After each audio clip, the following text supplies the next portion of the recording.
L'argent peut-il changer le monde? C'est une question énorme, non? Et si une partie de la réponse, se cachait justement dans la manière dont on choisit de l'investir.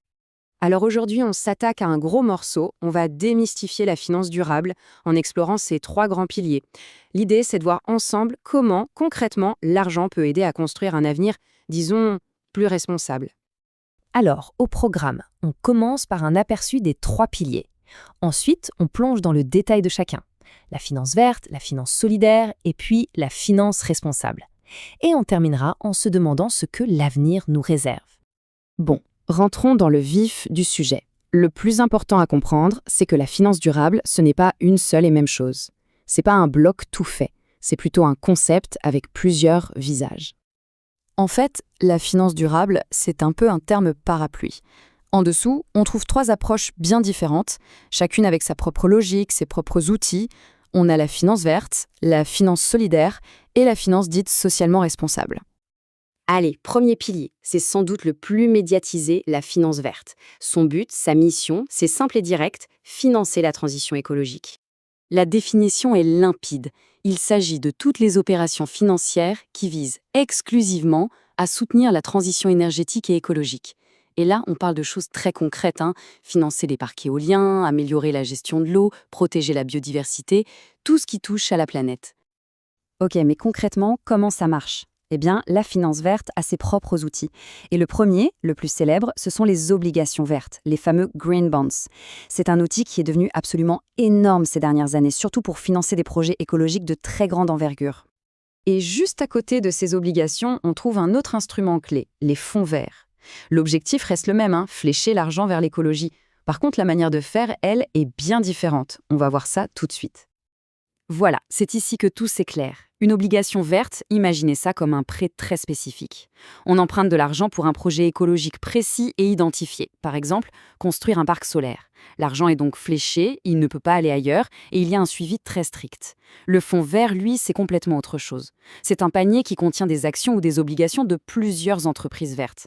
Là, on n'investit pas dans un projet unique, mais dans tout un écosystème d'acteurs de l'économie verte. On quitte le vert pour se tourner vers l'humain. C'est le deuxième pilier, la finance solidaire, où tout est question d'impact social. Ici, l'idée, c'est de soutenir des projets qui ont une très forte utilité sociale. On parle de quoi? De la lutte contre l'exclusion, du logement pour les plus démunis, de l'aide à l'emploi. Et le point qui change tout, c'est que l'impact sur la société est plus important que le profit financier. C'est ce qui permet de donner vie à des projets que les banques traditionnelles ignorent souvent. Et pour y arriver, la finance solidaire a elle aussi ses instruments. Le premier, c'est le fonds de partage. Comme son nom l'indique, il est basé sur une idée de générosité, de redistribution. Le deuxième outil, c'est le fonds solidaire. Et là, attention, la philosophie n'est plus la même. On ne parle plus de donner une partie de ses revenus, mais bien d'investir son argent pour aider les organisations sociales à se développer. Et cette différence, elle est essentielle. Le fonds partage, c'est un mécanisme de don. Une partie des profits est automatiquement reversée à une association. C'est de la philanthropie, purement et simplement. Le fonds solidaire, lui, c'est un investissement. Une part de l'argent est directement injectée dans des entreprises de l'économie sociale et solidaire. Pour faire simple, d'un côté on donne, de l'autre on investit pour développer. Et nous voilà au troisième et dernier pilier, le plus large de tous, la finance responsable.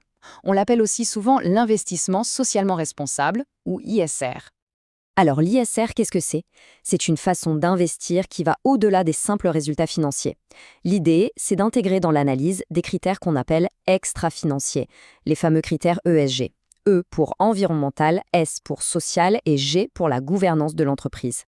La philosophie derrière tout ça, elle tient en une phrase. Il s'agit de concilier la performance économique avec l'impact social et environnemental. En clair, on cherche à financer des entreprises qui apportent une contribution positive à la société, peu importe leur secteur, pour créer une sorte de cercle vertueux. Pour mettre ça en pratique, il y a deux grandes stratégies qui s'opposent un peu. D'un côté, on a l'exclusion, on décide de ne pas investir dans certains secteurs qu'on juge néfastes, et de l'autre, on a la sélection positive. Là, au contraire, on choisit activement de soutenir les entreprises les plus vertueuses. La stratégie d'exclusion, c'est assez facile à comprendre. Ça peut être une exclusion par secteur. On dit non au tabac, à l'armement par exemple. Ou alors, ça peut être une exclusion normative. On refuse d'investir dans une entreprise qui bafoue des règles internationales de base, comme le respect des droits humains.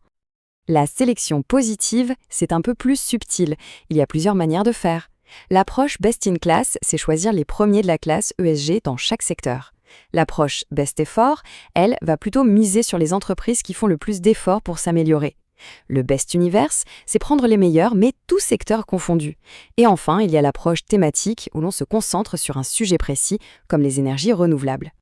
Et il y a un dernier outil qui est vraiment puissant. C'est l'activisme actionnarial. Là, l'idée, c'est d'utiliser son pouvoir d'actionnaire, en dialoguant avec la direction, en votant aux assemblées générales, en proposant des résolutions, pour pousser l'entreprise à faire mieux. C'est une façon de changer les choses de l'intérieur. Bon, maintenant qu'on a fait le tour de ces 3 piliers, la question qui se pose, c'est vers quoi on va? Quel est l'avenir de la finance? Le message principal à retenir, c'est vraiment ça. La finance durable, ce n'est pas une recette magique, c'est une boîte à outils. Il y a plein de solutions différentes pour permettre à chacun d'aligner son argent avec ses valeurs. Que la priorité soit l'environnement, le social ou un juste milieu entre le rendement et l'impact. Et tout ça, ça nous amène à une dernière grande question, une question pour l'avenir. On voit que de plus en plus de gens réclament de la transparence, de l'impact.